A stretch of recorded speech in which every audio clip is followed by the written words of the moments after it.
চাঁদপুরের মতলব উত্তর উপজেলায় মেঘনা ধনাগোদা নদীতে নতুন করে ভাঙন দেখা দিয়েছে। এতে ভিটেমাটি হারানোর দুশ্চিন্তায় দিন কাটছে পাড়ের বাসিন্দাদের। এখানে কিছু কাজ করছে গত বছর, সেখানে কিছুটা রক্ষা হয়েছে।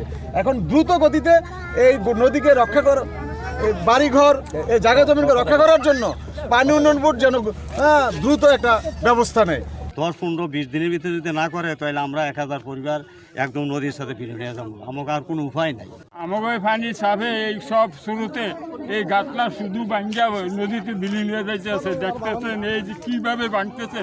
আমরা চাই শুধু কেবল আপনাদের এই কাজটা যেমন সঠিকভাবে হয়ে যায়। দেখেন ওই যে প্রায় 1012 পরিবারের বিলীন হয়ে যাবে খুব শীঘ্রই। আমাদের যেমন গাং বাংতি এই 2-1 মাসের ভিতরে না করলে আমরা কই যাব গাঙ্গেতে নদীতে বাঁচিয়া যাইব স্রোতের সঙ্গে। আমরা একদম নদীর লগে থাকি, আমাকে ঘর দুয়ার সব ভাঙিয়ে যাইতে গেছে, সব ঘুরে যেতে গেছে। মানে আপনারা যদি সাহায্য করেন তাহলে আমরা থাকতে পারি এই এলাকায়। তো বিগত আমাদের বয়সী আমরা দেখতেছি যে এই নদীটা কোনোভাবেই রক্ষা হচ্ছে না।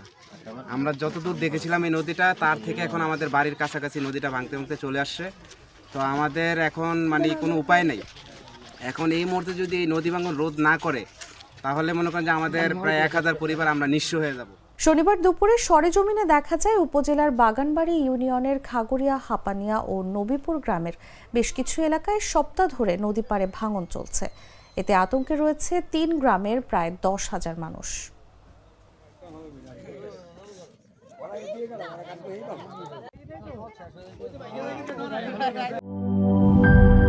সিল্কোর সিল্ক অ্যান্ড শাইন, যাতে আছে আর্গান অয়েল ও ওট প্রোটিনের গুডনেস, যা আপনার চুলকে রাখে হেলদি অ্যান্ড শাইনিং।